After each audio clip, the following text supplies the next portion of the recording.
Welcome back, Cozy Dewdrops. If you're new here, my name is ElleSerein, and today I'm bringing you the most enchanting castle fairy garden in Disney Dreamlight Valley.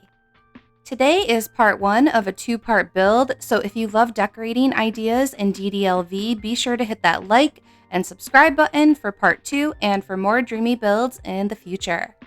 Today we are in the Beanstalk Marshes. We will be using the new castle items that are available in the premium shop. To begin, we will start with the foundation of the build. I'm using pretty much all of the items except the broken ones for this specific part of the build.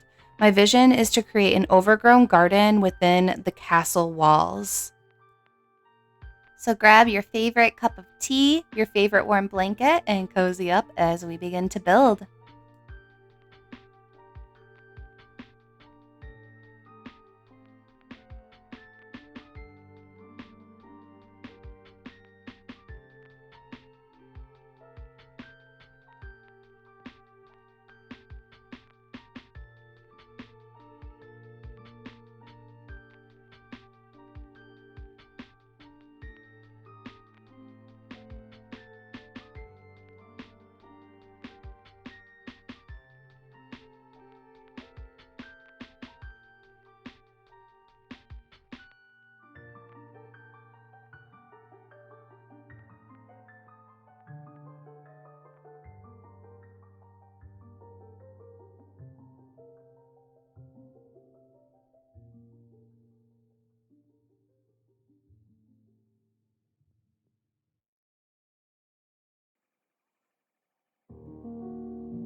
I'm using the Wintry Pond. I think this was in the premium shop a couple weeks ago. I could be wrong about that, but I'm going to place it before we finish the foundation of our build just to ensure that it will fit properly.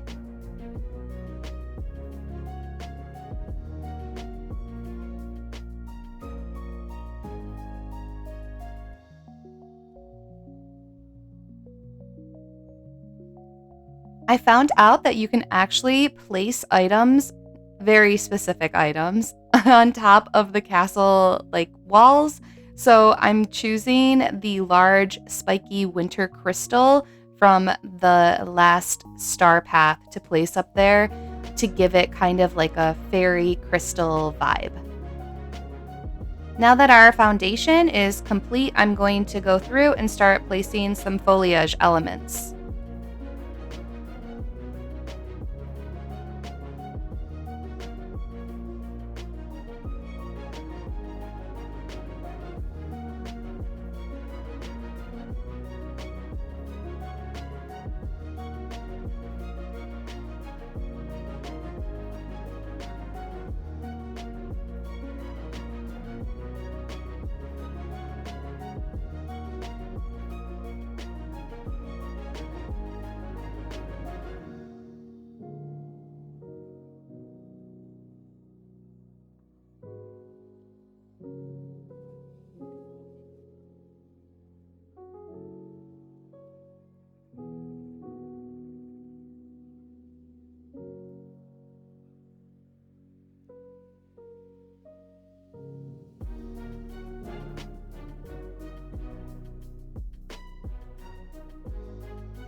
I decided I wanted the path to just be like kind of like one path instead of branching off, so I'm going to make those adjustments right now.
I definitely wanted to incorporate some of the cherry blossom trees as they just scream fairycore. I love the pastel pink, so I'll be adding those in here.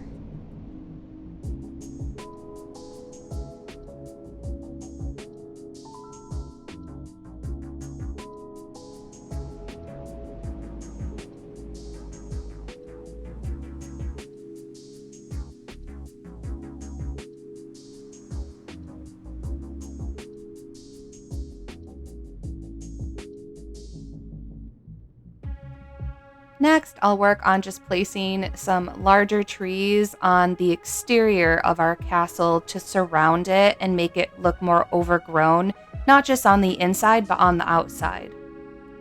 And I will do more with that later. I'll also make sure that we have a pathway to our mining node behind, as most of you that watch me, I like to keep all of my builds practical so we're not blocking anything that we might need to get to later.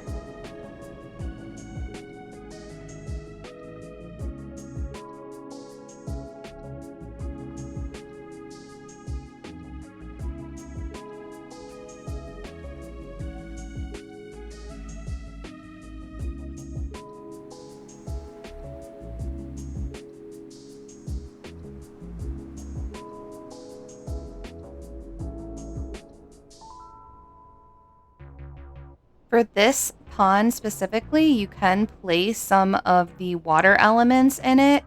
I did find out though that since I didn't really take the time to save in between, that I had to end up redoing this later. So just a heads up, make sure that you're saving like every 5 minutes.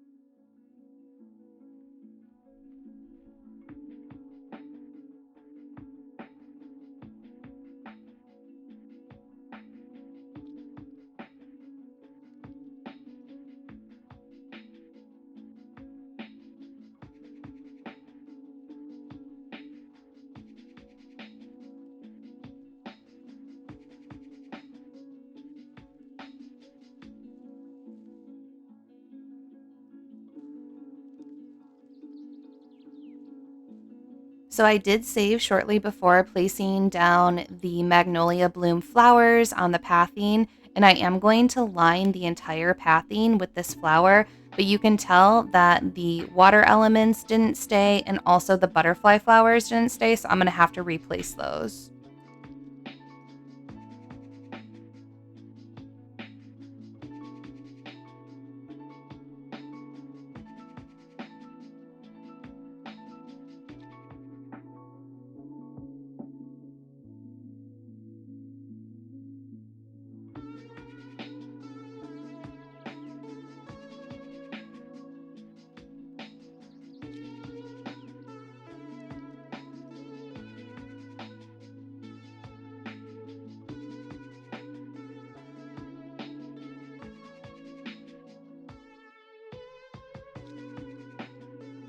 For those of you that are learning how to design, I always have stressed in multiple videos, it's really important to walk through the build. So that's what I'm doing now, just to kind of get a feel for it and to see what else we can add to it.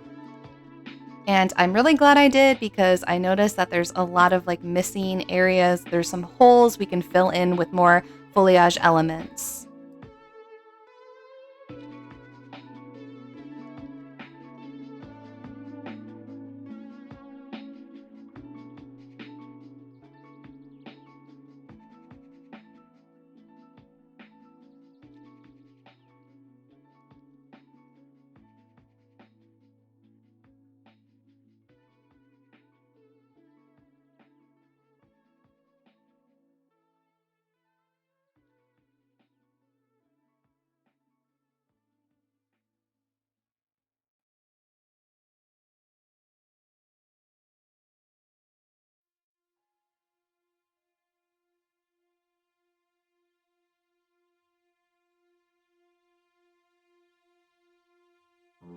Okay, that's looking a lot better. So let's continue on adding more details.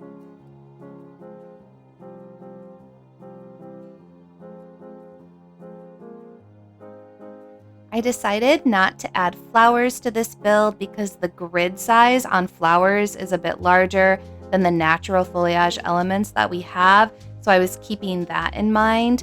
You could add in some of the melted candles for lighting or the normal lantern pole candles. I guess they're not candles, but any type of light, but I'm going to be adding in the fireflies from the Tiana star path. So if you don't have those, melted candles would be cute, that type of thing.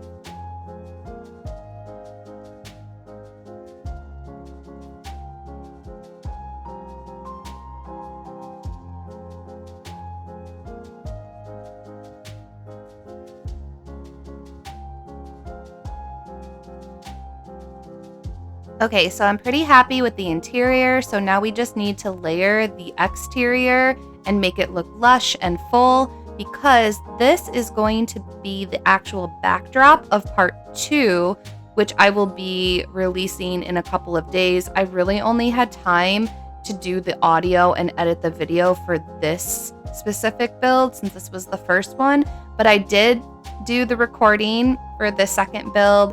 So I hope that you enjoy that. We will be making a castle town in the front of this. So if you want to see that and you're excited and you want to do both builds and have those featured in your valley, make sure to like and subscribe and turn on notifications.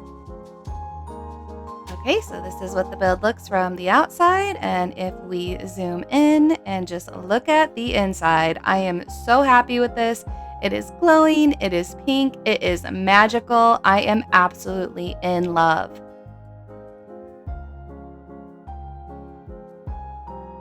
I think my favorite part of this build is as we exit, it almost looks like a hidden like doorway into like a magical space. I'll also show you the top of the build. You probably saw this from the thumbnail.